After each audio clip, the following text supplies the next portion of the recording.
చదువుకున్నారని ఆ కలిసి చదువుకున్నప్పుడు పెద్దిరెడ్డి రామచంద్రారెడ్డి చంద్రబాబు నాయుడు చెప్పుతో కొట్టాడు అని చెప్పి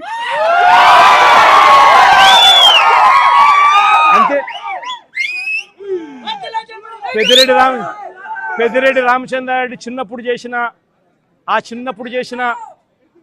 చిన్న గొడవ చంద్రబాబు నాయుడు మనసులో ఎంతగా నాటుకొని పోయింది అంటే ఏకంగా పెద్దిరెడ్డి రామచంద్రారెడ్డి కొడుకును ఎట్ట తిరిగి జైల్లో పెట్టాలా, పెద్దిరెడ్డి రామచంద్రారెడ్డికి మనక్షోభ కలిగించాలా అని ఎంత సేడిస్టిక్గా ఆయన వ్యవహరిస్తూ ఉన్నాడు అని చెప్పడానికి ఇదొక నిదర్శనం.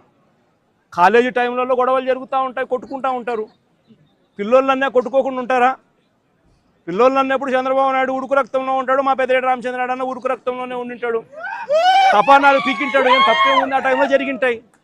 ఆ జరిగిందాన్ని గుర్తుపెట్టుకొని సేడిజంగా ఇన్ని సంవత్సరాల తర్వాత కూడా ఆయన కొడుకును కూడా జైల్లో పెట్టించాలని చెప్పి ఇంతగా తాపత్రయపడతా ఉన్నాడంటే చంద్రబాబు నాయుడు, ఈయన మనిషిలోని విషం, ఈ మనిషిలోని రాక్షసత్వం ఎంతగా ఉంది అని చెప్పడానికి ఇదొక నిదర్శనం. మరొకరు చెవిరెడ్డి భాస్కర్ రెడ్డి. పాపం చెవిరెడ్డి భాస్కర్ రెడ్డి ఏం తప్పు చేసినాడో నాకైతే తెలియదు. కేవలం ఆయన చంద్రగిరి కాన్స్టిట్యున్సీకి ఎమ్మెల్యే కావడం. ఇదే చంద్రగిరి కాన్స్టిట్యున్సీ చంద్రబాబు నాయుడు సొంత కాన్స్టిట్యున్సీ.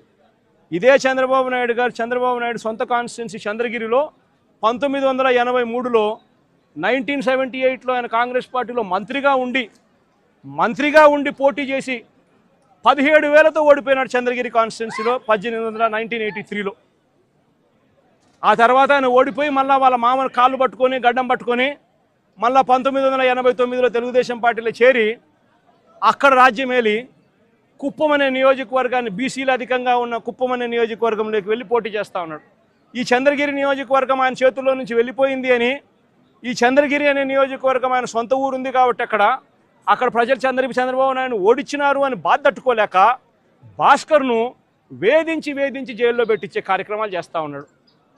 చివరికి భాస్కర్ ఒకడే కాదంట, భాస్కర్ కొడుకు మొన్న కంటెస్ట్ చేసినాడు. పాపం లండన్ నుంచి వచ్చినాడు పాపం ఆ పిల్లోడు కూడా మొన్న కంటెస్ట్ చేసినాడు. ఆ పిల్లోని కూడా కేసులో పెట్టినారు. ఇదే పెద్ద మనిషి చంద్రబాబు నాయుడు కొడాలి నానిని, పేర్ని నాని భార్యను కూడా చివరికి అని కూడా చూడకుండా ఆమెను కూడా కేసులో పెట్టాలని చిత్రహింసలే. అనిల్ కుమార్ యాదవ్ ఇక్కడ జిల్లాలో మీ అందరికీ పరిచయస్తుడైన బీసీ నాయకుడు, మంత్రిగా ఎదిగిన వ్యక్తి, యువకుడు, ఇలాంటి వ్యక్తిని కూడా దొంగ కేసుల్లో ఇరికించాలని చెప్పి ఏకంగా ప్రయత్నం చేస్తే ఆ కేసులో ఆ విట్నెస్ వెళ్ళి జడ్జి ముందర పోలీసులు నన్ను 3rd డిగ్రీ ఉపయోగించి నన్ను దొంగ స్టేట్మెంట్ తీసుకునే ప్రయత్నం చేశారు అని చెప్పి ఏకంగా మెజిస్ట్రేట్ ముందర చెప్పినాడు అని అంటే ఎంతటి దారుణంగా వీళ్ళు పోలీసులను ఉపయోగిస్తున్నారని చెప్పడానికి ఇదొక నిదర్శన. జోగి రమేష్ మరో బీసీ నాయకుడు, సజ్జల రామకృష్ణారెడ్డి మా పార్టీలో మరో సీనియర్ నాయకుడు, ఆయన కొడుకును కూడా వదలడంలా, ఆయన కొడుకును కూడా భార్గవరెడ్డి అనే ఆ పిల్లని కూడా వేధించే కార్యక్రమే.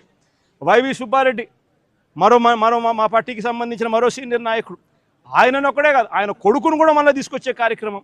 దేవినేని అవినాష్ విజయవాడకు సంబంధించి దేవినేని అవినాష్ మా జిల్లా కృష్ణా జిల్లా అధ్యక్షుడు, ఆయనను కూడా చిన్నపిల్లోడని కూడా చూడకుండా ఆయన మీద కూడా కేసులే.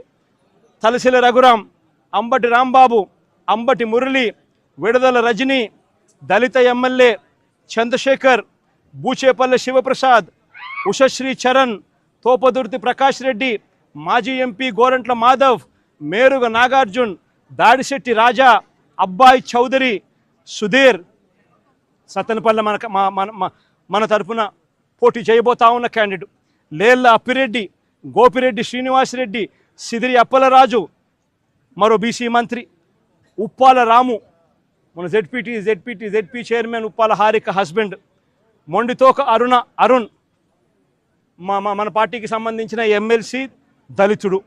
ఈ నాయకులందరి మీద కూడా తప్పుడు కేసులే. మా ప్రతాప్ అన్న కూడా ఇక్కడే ఉన్నాడు.